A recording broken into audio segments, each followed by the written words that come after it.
Welcome once again to class 9 biology. We will discuss cell organelles like mitochondria, plastids and vacuoles in this module. Now let us discuss the other cell organelles. Here we are discussing the mitochondria. Now the mitochondria is also called the powerhouse of the cell because it is responsible for the generation of energy which is utilized by the cell for its different functions. Now first let us see the structure of the mitochondria. You can see the structure. It has an outer membrane. Now this is the inner membrane of the mitochondria, which is highly folded. You can see the foldings. Now this folding is responsible for increasing the surface area for respiration, which is the function of the mitochondria. Because of these foldings, the inner membrane area increases, which helps in more respiration to take place. Now this pink color region that you are seeing over here is the matrix of the mitochondria, or it is the ground substance of the mitochondria, like the cytoplasm. It is just like a jelly which is present within the mitochondrial membrane. Now here you can see this structure. Now this is the ribosome which is found in the matrix of the mitochondria. Now here you can see the structure here, which is the DNA. So the mitochondria has its own DNA and ribosomes in the matrix which is present inside the membranes of the mitochondria. Now because the mitochondria has its own DNA and ribosomes, it is able to make some of its own proteins, because the ribosome is responsible for the formation of protein, and the type of protein the ribosome will make is decided by the DNA. The DNA and the ribosomes work together in making the proteins.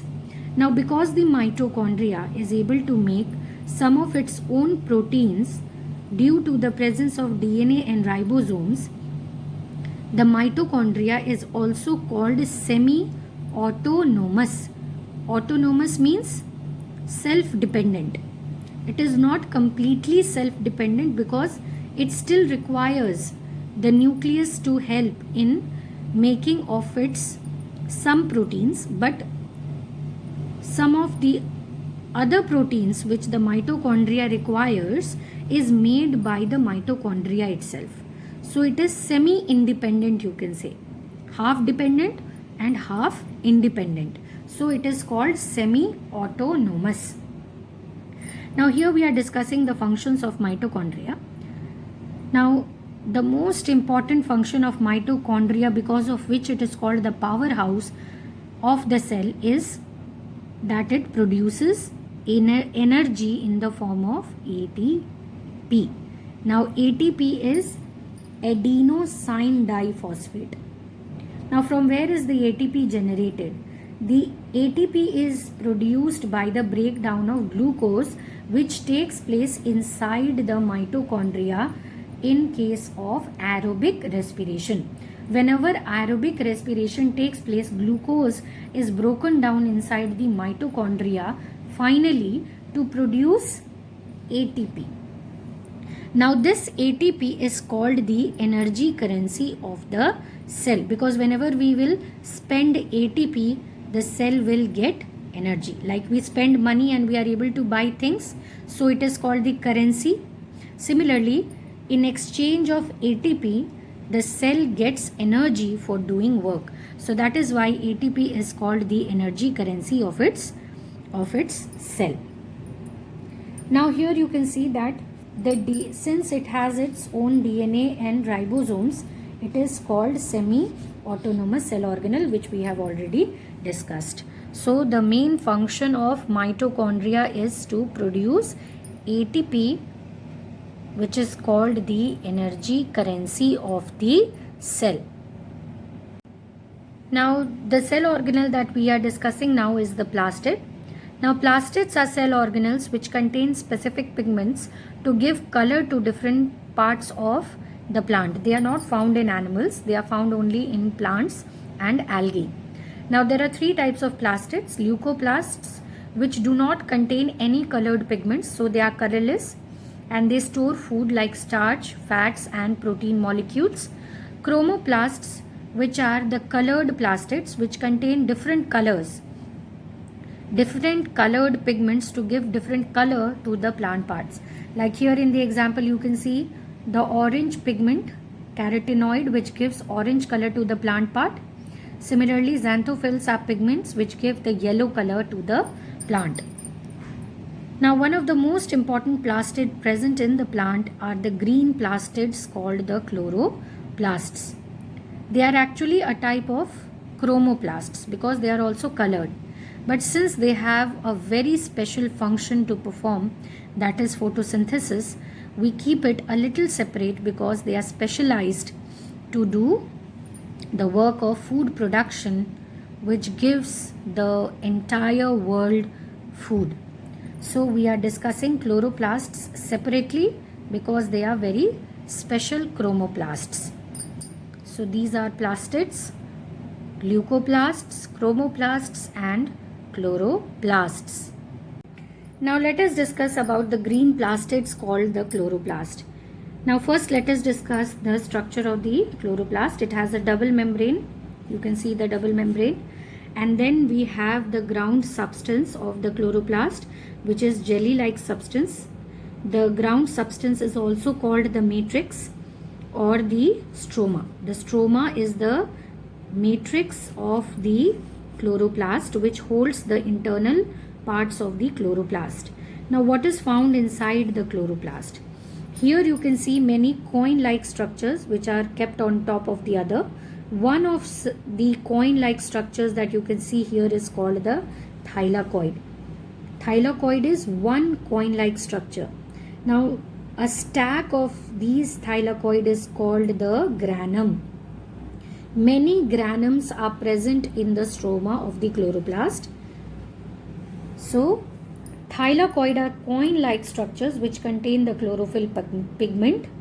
A stack of thylakoid is called the granum. The ground substance which holds the granum is called the stroma. The stroma is also called the matrix of the chloroplast. Now what are the functions of the chloroplast? Since the chloroplast contains the chlorophyll pigment, its function is to perform photosynthesis. That is, the function of chloroplast is to make food in the presence of sunlight. Now because the chloroplast makes food in the presence of sunlight, it is also called the kitchen of the cell. So this is the chloroplast, which is the kitchen of the cell. And at last but not the least, let us discuss about the vacuole. A vacuole is an oblate or roughly spherical ball-like structure present in the cytoplasm. It has a single membrane covering and is filled up with a solution called the sap. Now the sap is mostly water and other molecules like waste products and nutrients. So vacuole is called a storage bag because it holds excess water, food items, nutrients, which is not required by the cell at the moment, is stored in the vacuole. Now vacuoles in case of plants are single and large, and at times it can occupy up to 70 to 80% of the cell volume. That is, in the old plant cells, it is very large in size.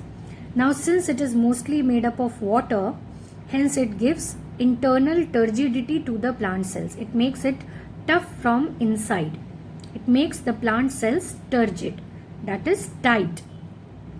In case of animals, they are smaller in size, very few in number, and at times an animal cell may not even have a vacuole. Now what are the functions of the vacuole? The vacuole holds extra water for the cell. That means it contains the extra water which is present in the cytoplasm when the cytoplasm of the cell is very dilute. It stores waste products, especially in case of plant cells, because plant cells do not have an excretory system to throw out their wastes. Now the waste in plants are stored inside the vacuole. Excess nutrients.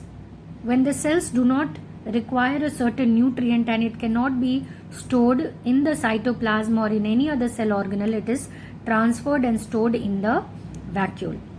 Now, since the vacuoles are responsible for storing extra water, hence it helps in maintaining the water balance of the cell. Suppose if the cell is very dilute, cytoplasm of the cell is very dilute, the water will go and flow into the vacuoles. If the cytoplasm of the cell has become very dry, the water from the vacuole will flow into the cytoplasm to maintain its water balance. Now, in unicellular organisms like amoeba, the vacuole combines with a lysosome to form a food vacuole, which is a temporary stomach. So, in many unicellular organisms, the vacuole plays a very important role of digestion also. Thank you for watching my video.